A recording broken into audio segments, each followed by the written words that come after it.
কালিয়াগঞ্জের সমবায় সমিতি ও রেশন সংক্রান্ত 7 দফা দাবি নিয়ে কোঅপারেটিভ ইন্সপেক্টরকে ডেপুটেশন দিল সিপিএম। বৃহস্পতিবার দুপুরে সিপিএম এর কালিয়াগঞ্জ উত্তর এরিয়া কমিটির ব্যানারে এই ডেপুটেশন প্রদান করা হয়।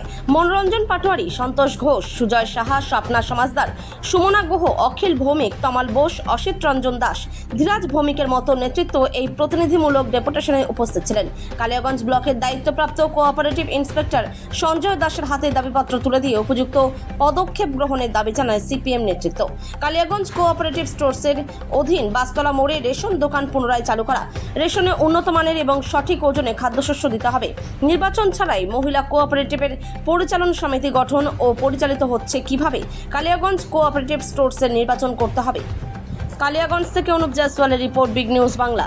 বাসতলা মোড়ের কেসিএস 200 মহেন্দ্রগঞ্জ কোঅপারেটিভের আন্ডারে এই রেশনের দোকানটা খুলবার জন্য আমরা সিপিআইএম উত্তর এরিয়া কমিটির পক্ষ থেকে আন্দোলন করে যাচ্ছিলাম। তারই অঙ্গ হিসাবে আজকে সম্মানীয় কোঅপারেটিভ ইন্সপেক্টর স্যারের সাথে আমরা 7 দফা দাবিতে প্রথম এবং প্রধান দাবি যে বাসতলা মোড়ের রেশন দোকান মহেন্দ্রগঞ্জ কোঅপারেটিভের আন্ডারে খুলতে হবে, কেসিএস 200 এটা সহ আরো হচ্ছে এই জুন মাস জুড়েই আমরা এই বিষয়টা নিয়ে আমরা আন্দোলন করে যাচ্ছি। তারই অঙ্গ হিসাবে আজকেও স্যারকে আমরা আমাদের স্মারকলিপি জমা দিলাম। এই সাথে আমরা রেশন দোকান থেকে যে সমস্ত সামগ্রী পাই সেই সমস্ত সামগ্রীর মান এবং তার ওজন যাতে ঠিকঠাক দেওয়া হয়। তাছাড়াও মহেন্দ্রগঞ্জ কোঅপারেটিভের অধীনে নতুন সদস্যপদ দেওয়া এবং মহেন্দ্রগঞ্জ কোঅপারেটিভের নির্বাচন করতে হবে। এবং সাথে সাথে যে কালিয়াগঞ্জের যে মহিলা কোঅপারেটিভ যে নির্বাচনটা হয়েছিল সেই নির্বাচনটা ঘিরে আমাদের সকলেরই একটা ধোঁয়াশা, যে নির্বাচনটা কিভাবে হলো, কোন একটা পত্রিকা, সেই পত্রিকা কালিয়াগঞ্জে তার কোনো ট্রেসই নেই, অথচ সেই পত্রিকায় একটা অ্যাড দিয়ে দেওয়া হয়েছে, বলা হয়েছে কোঅপারেটিভের নির্বাচন। তো এই বিষয়গুলো নিয়েই আমরা আজকে স্যারের শরণাপন্ন হয়েছিলাম, ওনাকে আমাদের এই বিষয়গুলো বললাম।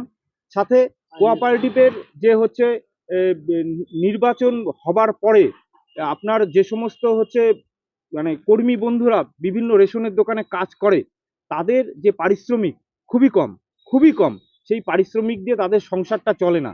আমরা স্যারকে বললাম যে আপনাদেরকেই তো এই বেতনটা দিতে হয়, তো আপনারা যদি এদেরকে বেতন যদি বেশি না দেন তাহলে এই মানুষগুলো তো চুরির প্রবৃত্তি তাদের মধ্যে চলে আসছে, তো সেটা যাতে বন্ধ হয় তার জন্য এদের বেতনটা আপনাদেরকে বাড়াতে হবে। সাথে সাথে যে আমাদের যারা অবসর গ্রহণ করেছে তাদের যে সাম্মানিক বকেয়া আছে সেইগুলো দিতে হবে।